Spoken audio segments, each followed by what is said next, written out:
Alô, mais uma vez aqui, trazendo mais uma aula de escola dominical, nesse período de pandemia. Não se esqueça, antes do final do vídeo, se você não é inscrito ainda no canal da igreja, se inscreva, acione lá o sininho, para você receber todas as indicações, das notificações, quando a gente fizer mais um vídeo. Hoje nós vamos tratar sobre o capítulo 4 e finalizar o capítulo 4 e iniciar o capítulo 5, falando sobre Jesus como sumo sacerdote. O autor de Hebreus, até onde nós já vimos, já demonstrou que Jesus é a plenitude da revelação divina. Jesus é o Filho de Deus e o autor da salvação. Jesus é o sustentador do universo. Jesus é maior do que os homens, maior do que Moisés. E fez já várias advertências contra a apostasia e a incredulidade. Vamos ler então o capítulo 4, a partir do versículo 14 até o capítulo 5, versículo 10. Diz assim a palavra de Deus: Portanto, visto que temos um grande sumo sacerdote que adentrou os céus, Jesus, o Filho de Deus, apeguemo-nos com toda a firmeza à fé que professamos, pois não temos um sumo sacerdote que não possa compadecer-se das nossas fraquezas, mas sim alguém que, como nós, passou por todo tipo de tentação, porém sem pecado. Assim sendo, aproximemo-nos do trono da graça com toda a confiança, a fim de recebermos misericórdia e encontrarmos graça que nos ajude no momento de necessidade. Todo sumo sacerdote é escolhido dentre os homens e designado para representá-los em questões relacionadas com Deus e apresentar ofertas e sacrifícios pelos pecados. Ele é capaz de se compadecer dos que não têm conhecimento e se desviam, visto que ele próprio está sujeito à fraqueza. Por isso, ele precisa oferecer sacrifícios por seus próprios pecados, bem como pelos pecados do povo. Ninguém toma essa honra para si mesmo, mas deve ser chamado por Deus, como de fato o foi Arão. Da mesma forma, Cristo não tomou para si a glória de se tornar sumo sacerdote, mas Deus lhe disse: Tu és meu filho, eu hoje te gerei. E diz no outro lugar: Tu és sacerdote para sempre, segundo a ordem de Melquisedeque. Durante os seus dias de vida na terra, Jesus ofereceu orações e súplicas em alta voz e com lágrimas àquele que o podia salvar da morte, sendo ouvido por causa da sua reverente submissão. Embora sendo filho, ele aprendeu a obedecer por meio daquilo que sofreu, e uma vez aperfeiçoado, tornou-se a fonte de eterna salvação para todos os que lhe obedecem, sendo designado por Deus sumo sacerdote segundo a ordem de Melquisedeque. Pois bem, em Hebreus capítulo 4, de 14 até o capítulo 5, versículo 10, Jesus nos é apresentado como um sumo sacerdote. E isso é interessante porque o sumo sacerdote era uma figura, talvez a figura mais importante do judaísmo, né, de Israel no século I. E é interessante ele falar sobre essa questão de apresentar Jesus como sumo sacerdote, porque justamente os leitores originais da carta estavam se achando sem referência. Por quê? Porque eles haviam deixado a religião tradicional, antiga dos seus pais. E, no entanto, não estavam vendo a glória de Cristo. E aí eles estavam titubeando, tentando, cogitando voltar para a antiga fé. Porque lá eles tinham as referências. Tinha as festas, tinha o sumo sacerdote, tinha os sacrifícios, tinha o templo, etc.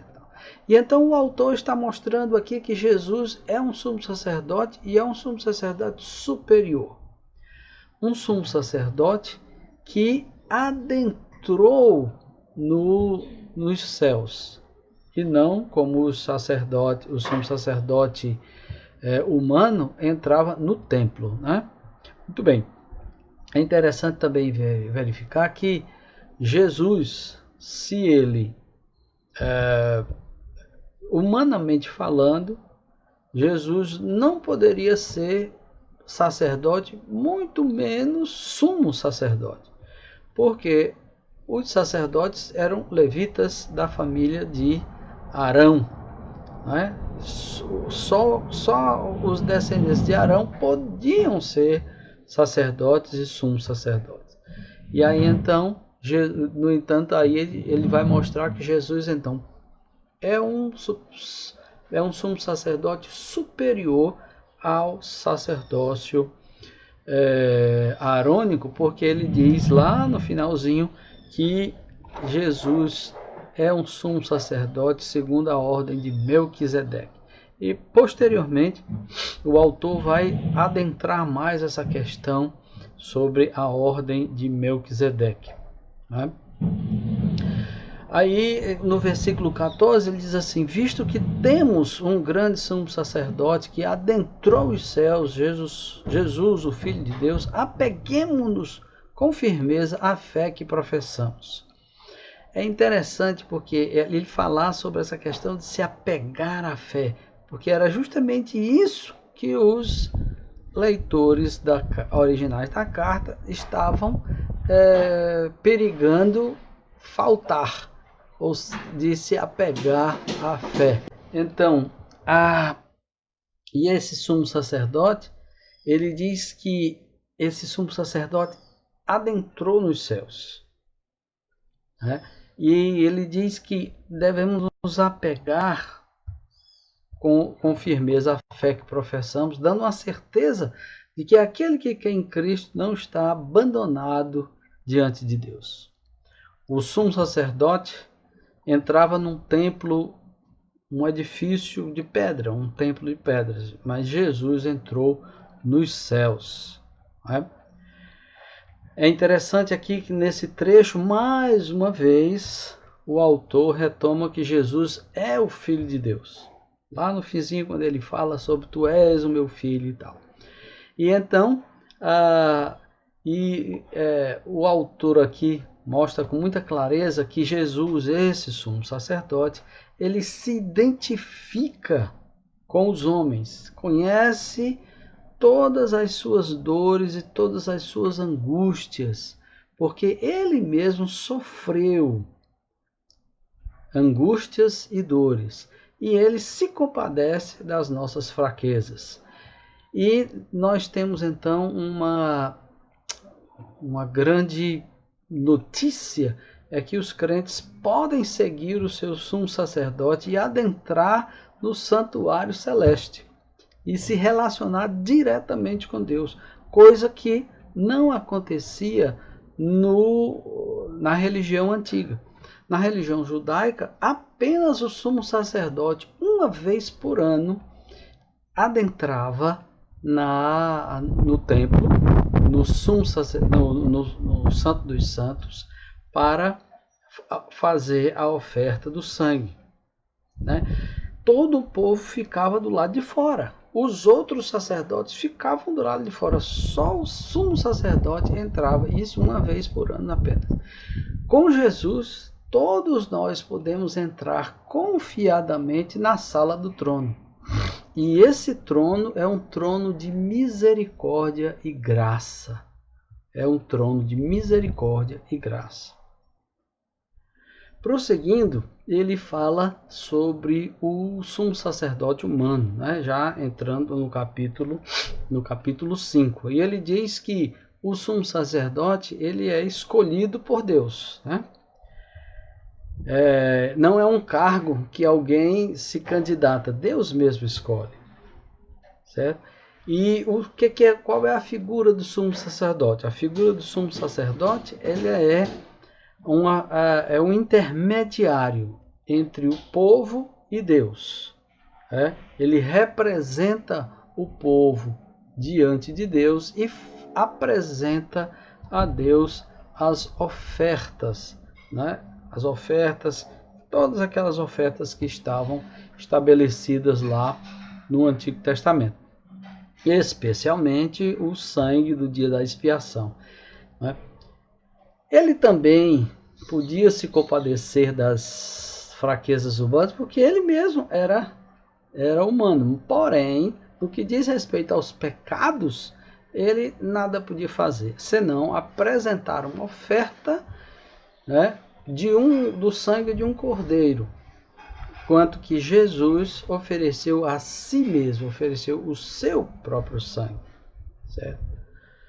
Muito bem. E assim como acontecia com o sumo sacerdote, aconteceu com Jesus de ser designado por Deus para assumir a função de sumo sacerdote, né?